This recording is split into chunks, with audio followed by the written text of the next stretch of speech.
I wrote a book called Explanations and Corrections in the Gospel of Luke, and in the last YouTube episode where I was explaining Luke 21:25 through 26,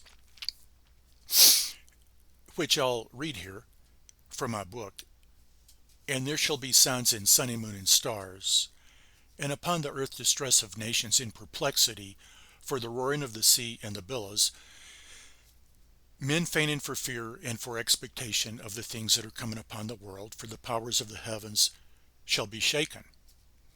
And the words I put in bold, I'm saying, are represent what Luke saw in Matthew and Mark.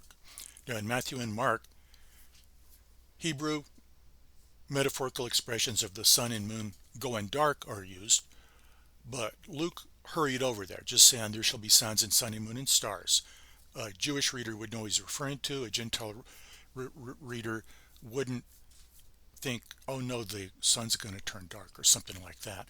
And then the remaining part, for the powers of the heaven shall be shaken, it would be a reminder to a person knowing Matthew and Mark in Greek that of what passage he's talking about. But he has inserted something here that's not found in either of those gospels. In brackets, and upon the earth distress of nations in perplexity for the roaring of the sea and the billows, that's a reference to Isaiah 5:30, which Jesus no doubt used in his speech, but which is not found in recognizable form in Matthew and Mark. And Luke also added, men fainting for fear and for expectation of the things which are coming on the world, which is Luke's way of explaining what all these metaphors mean. The darkness of the sun and moon, the stars falling from heaven, and the stormy sea in Isaiah 5:30.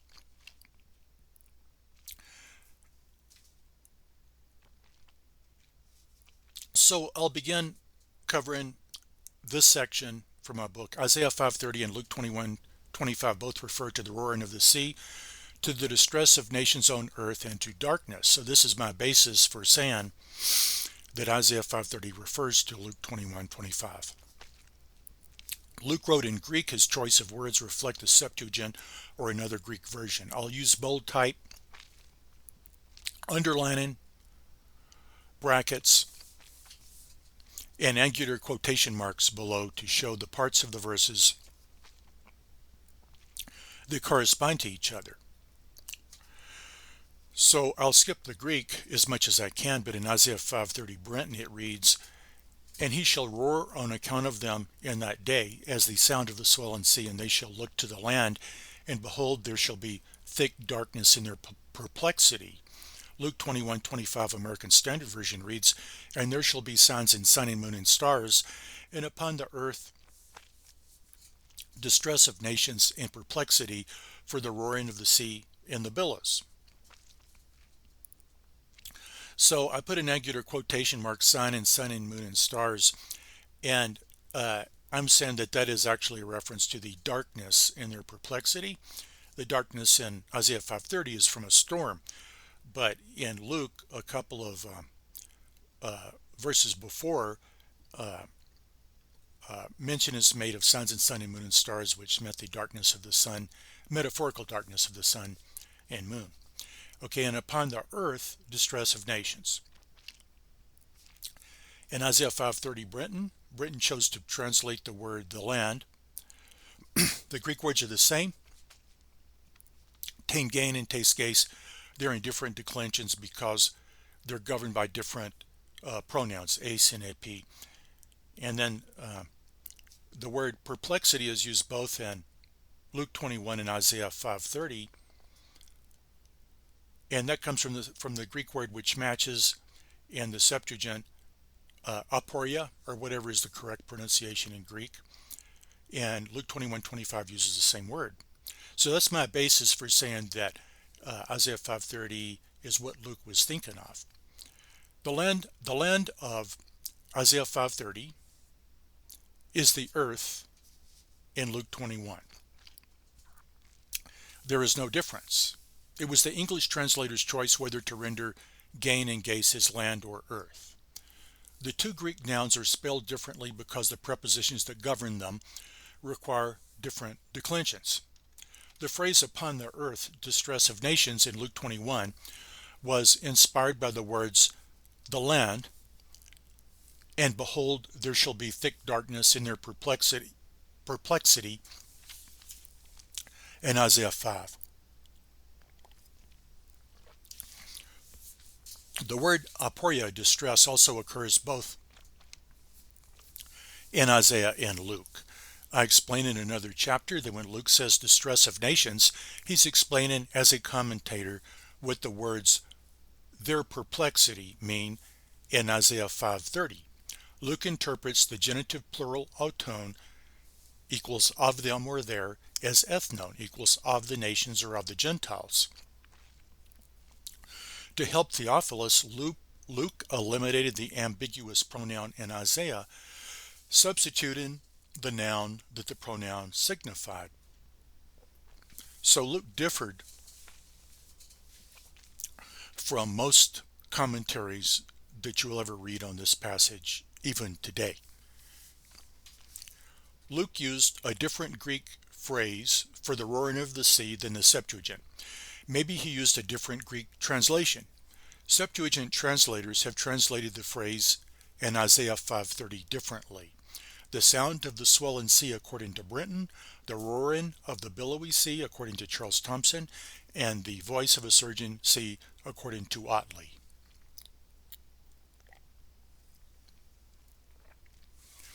Isaiah 5:26 through 30 refers to Gentile domination of Israel, followed by an abrupt reversal of fortune.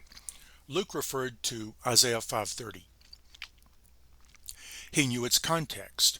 Isaiah 5:26 Brenton says, therefore shall he lift up a signal to the nations that are afar, and shall hiss for them from the end of the earth. And behold, they are soon coming quickly. God had promised to do this in Deuteronomy 28:49.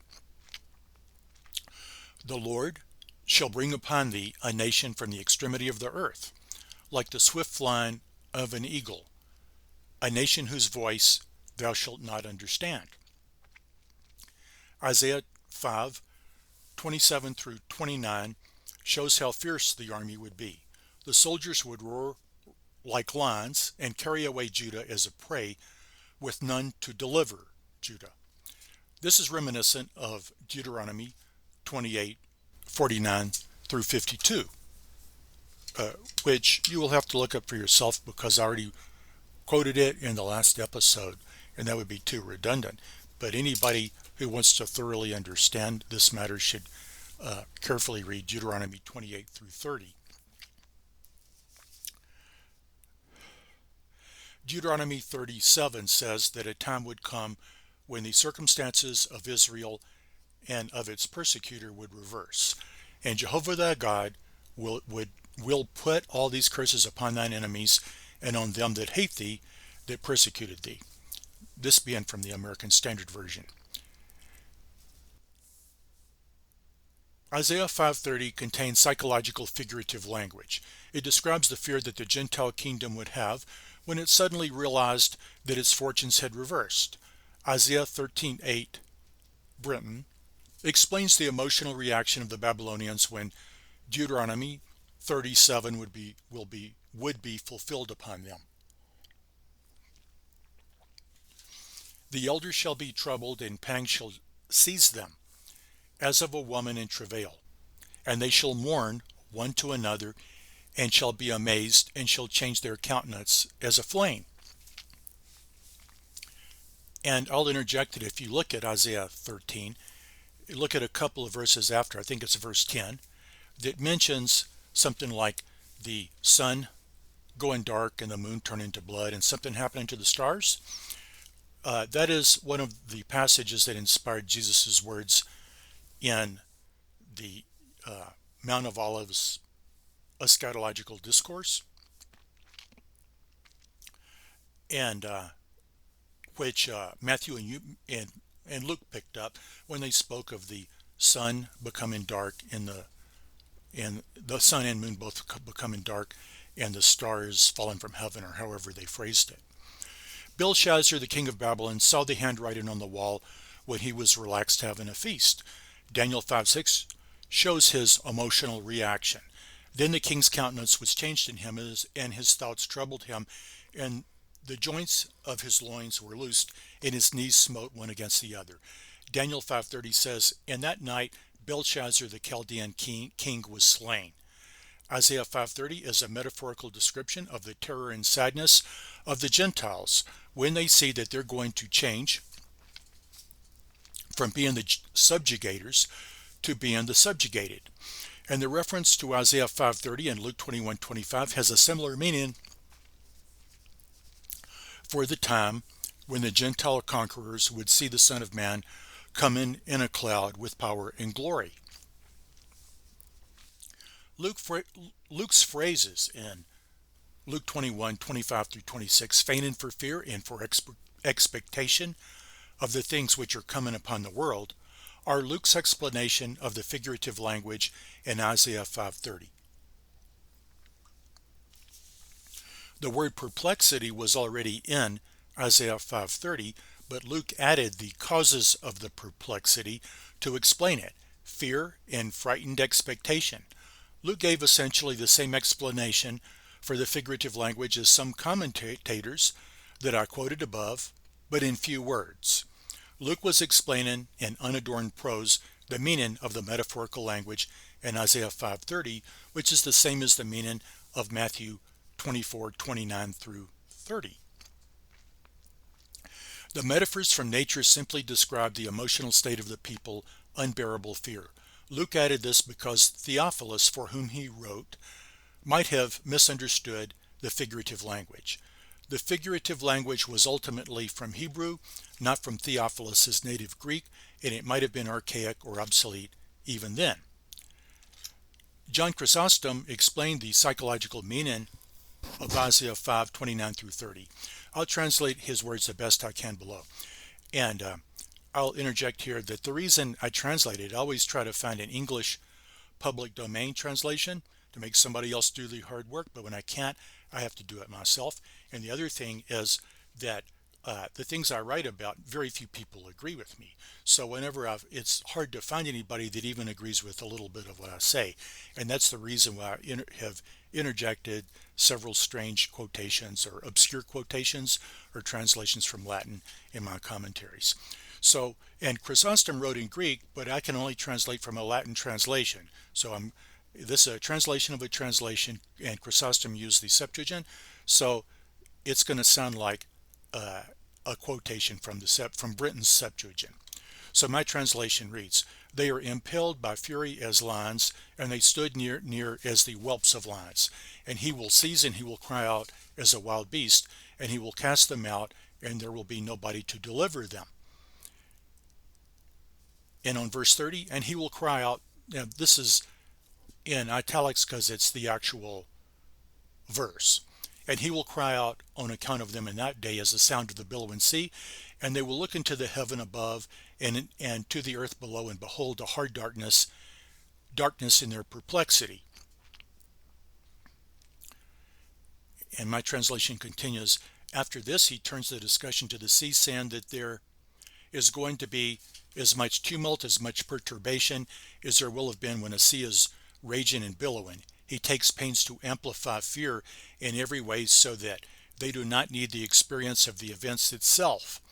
And what is more grievous, nobody is going to help, says he, neither from land nor from the heavens, but having been forsaken of help from above, and also terrestrial help, they will be handed over to enemy hosts. But here he calls darkness that which was sent upon them because of the calamity, not that the rays of the sun were withdrawn, but that they saw darkness instead of light at noon because of the emotion of people who were suffering, which is accustomed to happen to those who were oppressed by sorrow and hardships. And so that you would learn that the darkness did not originate from the nature of the air, but from their emotion, he added hard darkness in their distress." So I agree with Chrysostom to the extent that the language is metaphorical, but I've run out of time on this, so I'll have to continue the next episode.